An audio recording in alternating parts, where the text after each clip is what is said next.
समोसा खाएं, पाए खाएं या फिर उबले हुए छोले खाएं, हमारी आवाम जो है बिल्कुल भी सोचती नहीं है और बिल्कुल परवाह ही नहीं करती। ये डॉक्टर्स के पास उस वक्त जाते हैं, आप अगर लोहा भी जो है खा जाएं तो आपका मैदा हजम कर सकता है।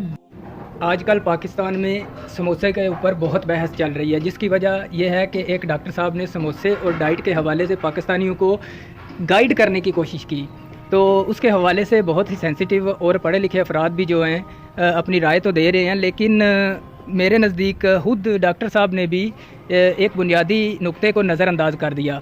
तो वो नुक्ता ये है कि भाई सीधी सी बात है कि आप लोग समोसा खाएं, पाए खाएं या फिर उबले हुए छोले खाएं, लेकिन अपनी फ़िज़िकल एक्टिविटी के ऊपर तवज्जो दें।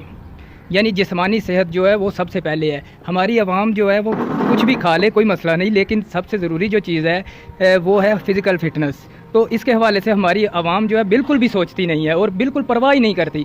बल्कि यहाँ तक है कि हम अक्सर देखते हैं कि अस्पतालों में हम उस वक्त जाते हैं या डॉक्टर्स के पास उस वक्त जाते हैं जब हमारी कोई भी बीमारी जो है वो शिद्दत इख्तियार कर चुकी होती है। ठीक है, तो ये जो चीज़ें हैं ये फ़िज़िकल फ़िटनेस से रिलेटेड हैं। आप अगर लोहा भी जो है खा जाएं तो आपका मैदा हज़म कर सकता है, बशर्ते कि आपकी फ़िज़िकल एक्टिविटी या आपकी एक्सरसाइज वगैरह उस पे आपकी तवज्जो हो।